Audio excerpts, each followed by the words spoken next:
Hey, hey, hey.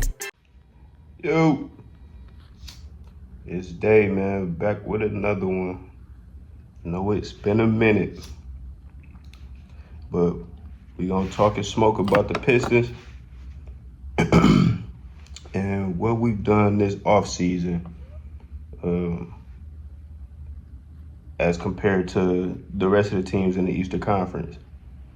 Now, if you've watched any of my videos or certain videos, then you know that I won't even say one of, you know that the main two or three guys that I wanted the Pistons to look into coming into this offseason was Lauri Markkanen, Trey Murphy, and Miles Bridges.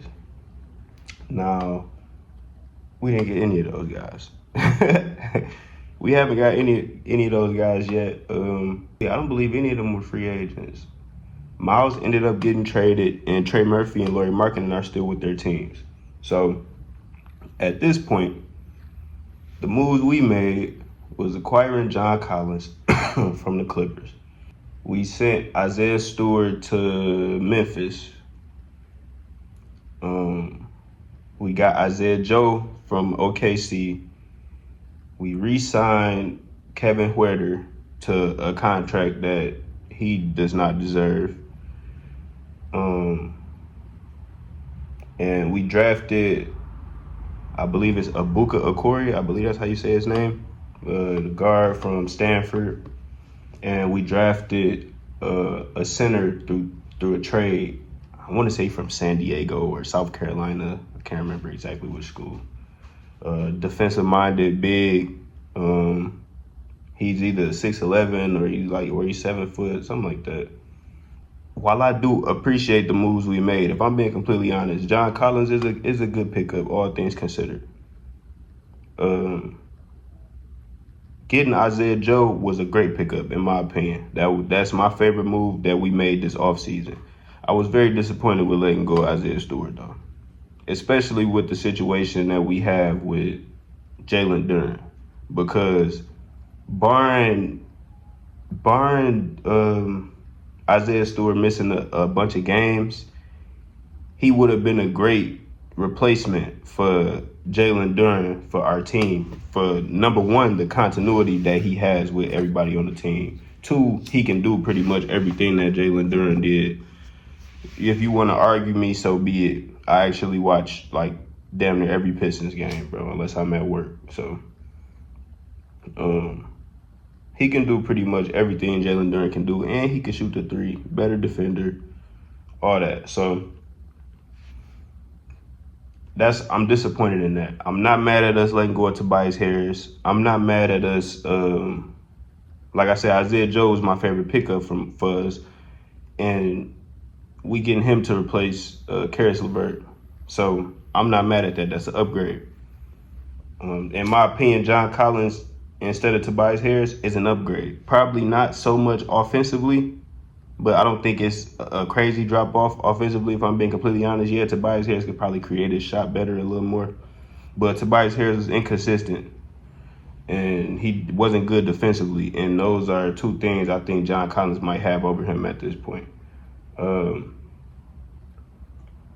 But Isaiah Joe, definitely an upgrade over Karis LeVert in damn near every way. If I'm being honest, pretty much every way at this point. We still got Dennis, obviously. We got rid of Marcus Sasser, which I'm not mad at, especially with us bringing in the Corey. So those things being said, and I'm very happy we kept Ron Holland so far. I'm very happy Ron Holland is still on our team, bro. I would have been extremely disappointed if we let him go, regardless of who we got. If I'm being honest, regardless of who we got, I would have been disappointed that we let go of Ron Holland. But all that being said, as we all know, the 76ers just got LeBron James. Right before that, they got Jaylen Brown. Now, they did lose Andre Drummond. They lost PG in the Jaylen Brown trade, but that's an upgrade. Who cares? These motherfuckers just got LeBron James and Jaylen Brown. So, logically, they probably are a top 3 to 4 team in the Eastern Conference. Not a probably. They are a top 3 to 4 team in the Eastern Conference. We don't know exactly how the Heat gonna look, but I would assume they top 5 to 6 at least. I still, however, am not scared. So many people, so many Pistons fans are talking about how we didn't make the necessary upgrades and we didn't do enough this offseason as compared to our Eastern Conference peers. And while I do agree that they made more drastic changes and improvements in areas than us, I'm not scared. Because I don't feel like not one of these niggas in the Eastern Conference are better players than Cade Cunningham. I'm sorry. I'm sorry. Call me a homer. Call me delusional. Call me what you want, bro. If I got to choose between Cade and Giannis right now, if I got to choose between Cade and Brian right now, if I got to choose between Cade and Jaylen Brown right now, I'm just telling the truth, bro. That's me. You know what I'm saying? If I got to choose between Cade and Jalen Brunson right now, great championship win, but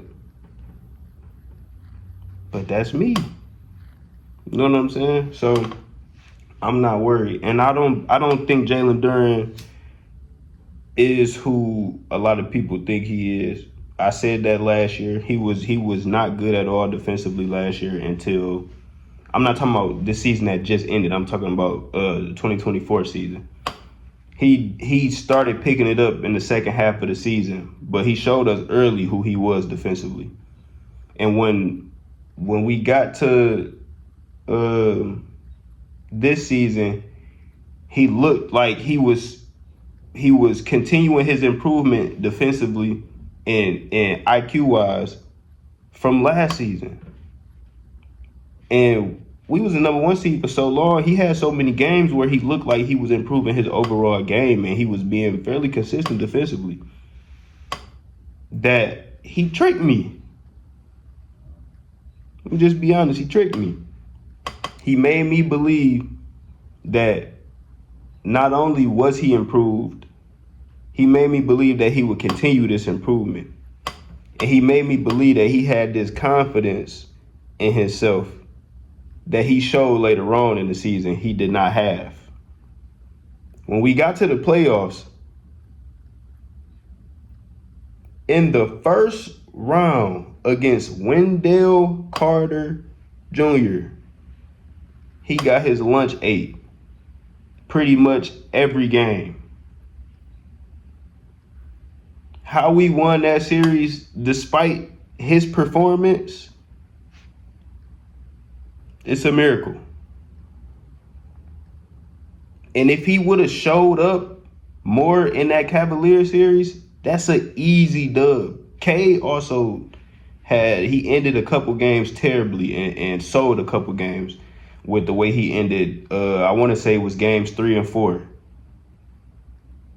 He ended those games terribly. A bunch of turnovers, just bad decisions. And with us having Tobias Harris guarding fucking James Harden and Donovan Mitchell, it was a wrap. So,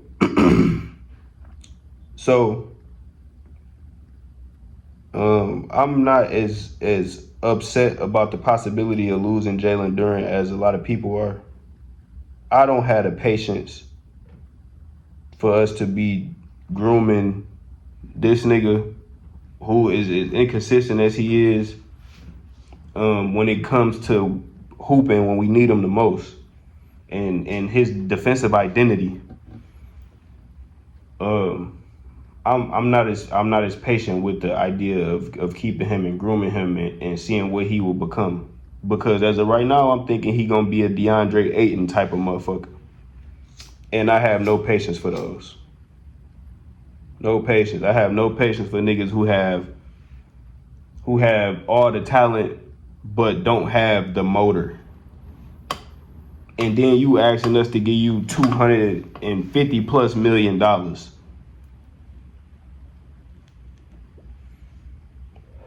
Boy, you smoking dick.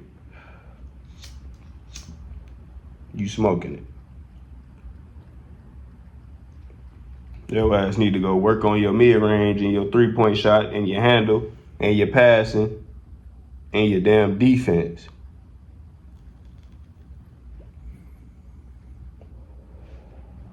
You got that All-NBA first team, but come on, bro. You see now, nobody is paying your ass that much money, goofball.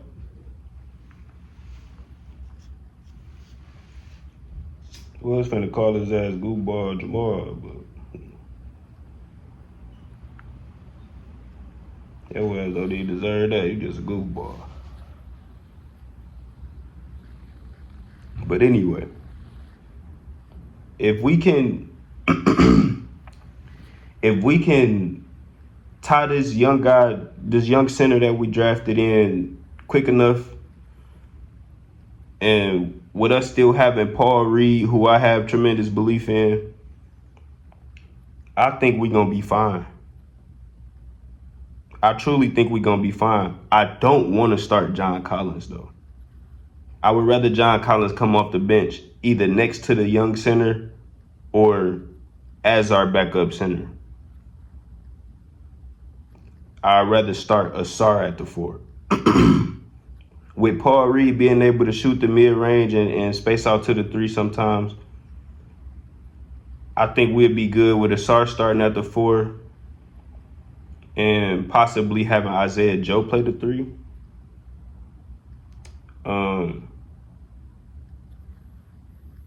Javonte Green could play the 3. Ron Holland, if y'all believe how I believe, Ron Holland, this might be the time that we let him start at the 3, but we gonna see how it go. You know, it's most likely gonna be Asar at the 3, John Collins at the 4, Paul Reed at the 5, you know, and Duncan back at the 2. But, you know, we like I said, we're gonna see how it go. Either way, I'm not scared.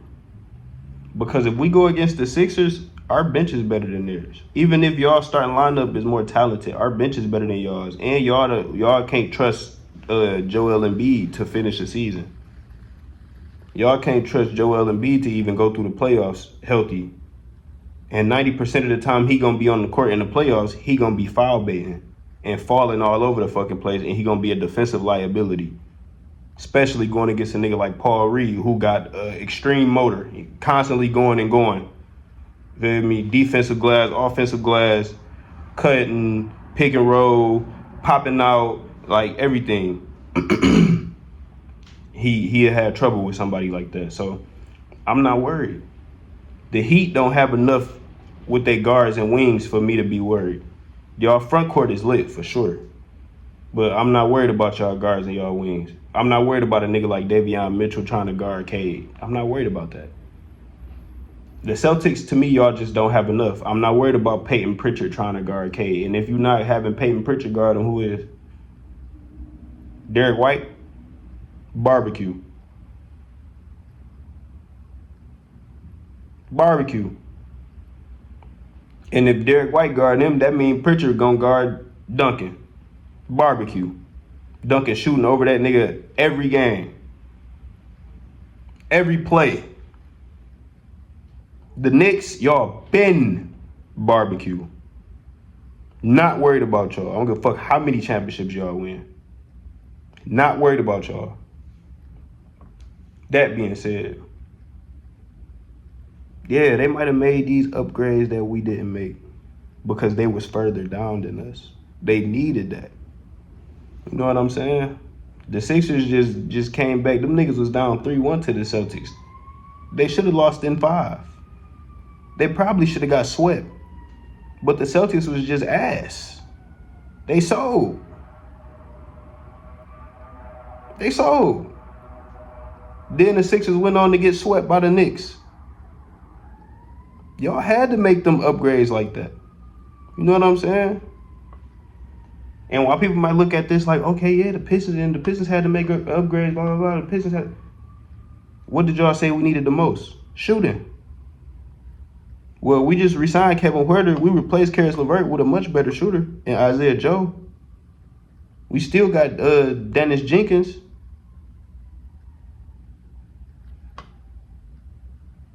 So everybody seemed to believe in John Collins as a shooter as well. Besides, like, I'm not saying he can't shoot. I know damn well he can shoot. But I know his volume will increase with us. So I'm not sure if he going to keep the efficiency with the volume. And so many people I've talked to about it seem to believe in it. So we going to see. But if you seem to believe in that, then you will believe that we've done what we were supposed to do in this offseason, which is improve our shooting. If Duran is gone, you know what that means? An increased role for Asar Thompson offensively. Am I scared of that? No, I'm not.